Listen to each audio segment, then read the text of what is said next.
All right, Kyle. So as I mentioned to Matheus, you guys are too fast for me on pit lane. I tried to get to you before you left at the end of ROP.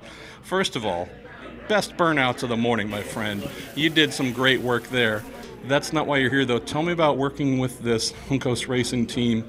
Tom Brown is your engineer, a veteran of oval racing. Seems like you were pretty happy and comfy right away.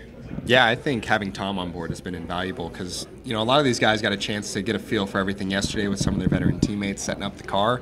That was our first time rolling out on this track on the oval. So I'm glad that we got to take our time to build up before we went flat, but right away the car felt really good. And my gut instinct was, can we just go flat now? Wow. Every time I came in. So I was really happy with the car, with the team.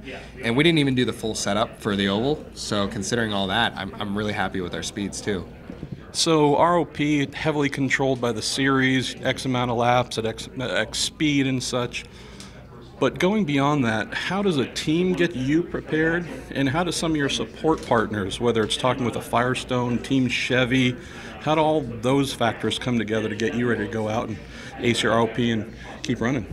Yeah, we had a good game plan.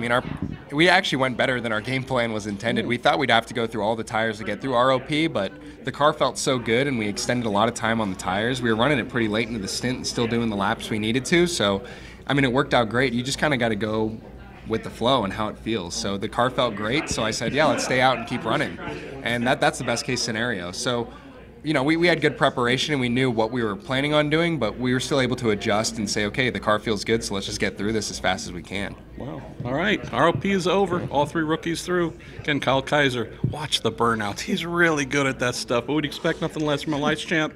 I was having a lot of fun with it, I'm not going to lie. I saw you with the camera there, and I'm like, okay, maybe a little bigger burnouts. I knew. You were playing towards the camera. God, I love this guy. Got to do it. You've had a few more challenges than most folks going through ROP. You had a car change in the middle of it. Tell us about that, and then we'll talk about the process. Yeah, so we did the stage one of the ROP, the 205 to 210 miles per hour stage, which is a very awkward stage. I might add. It was partial throttle. Yeah, so you basically want to take the corners full throttle to get the platform kind of in a position because you're going so slow, the ride heights aren't where they need to be, so the car actually feels kind of sitting up a little bit. Yeah, a little awkward. So what you would do is I was 70% throttle the entire straight and then going flat for the corner, and it was just such a bizarre experience, right? Trying to you're looking on your deltas, and actually the first run there, my deltas weren't working on the dash, so the team was having to tell me what my projected lap time was on timing and scoring. So it yeah, it was a shaky start, and then we unfortunately had a gearbox issue on my car. Yeah. And we had to do a pretty rapid changeover to the 5 to get my ROP done. So it was less than an ideal morning for us for this ROP because we were hoping to kind of pound some laps, at the end, because we figured we could probably get through the first ROPs with one set of tires and then do the final 215 plus on a new set and have a third set to actually try, do some cheeky testing. But that didn't work out. Well, the first thing we're going to do, hashtag no more gearbox problems. So we're going to try and get rid of that for you for your the season so far. Apparently I'm hard on equipment. I tell you, this Wickens guy. Experience, you had some interesting comments about the track being bumpier than expected when we were just speaking before we went on camera. What's it like, at least? Formative laps at the Indy 500? Cool, or is it you still too kind of work-oriented with ROP to take it in yet?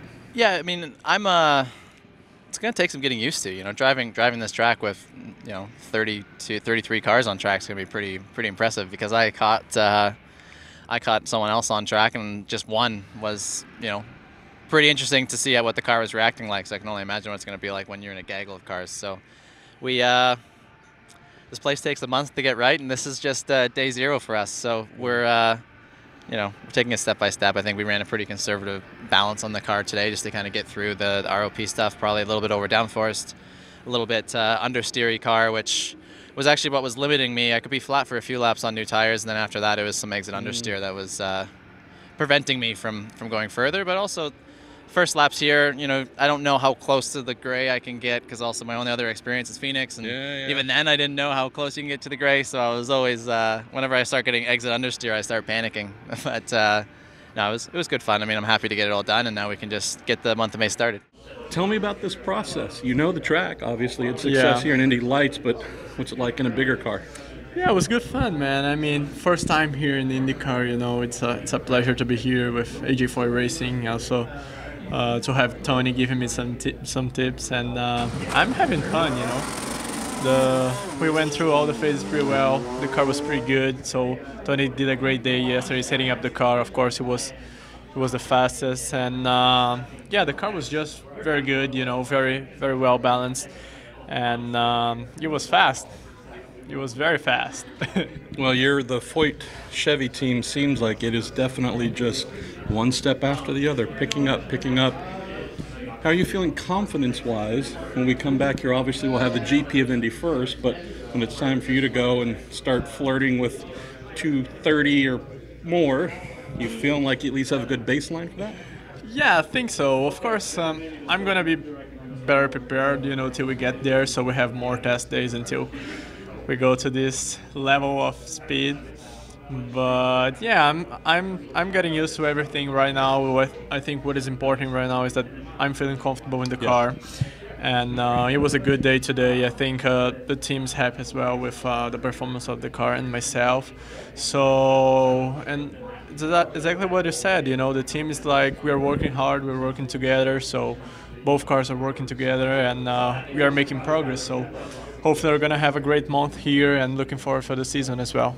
You got that new tattoo in your arm. You got to show folks your tattoo here. Huh? Yeah, that's my logo. So Matheus Leist, I like that. I got you last year actually.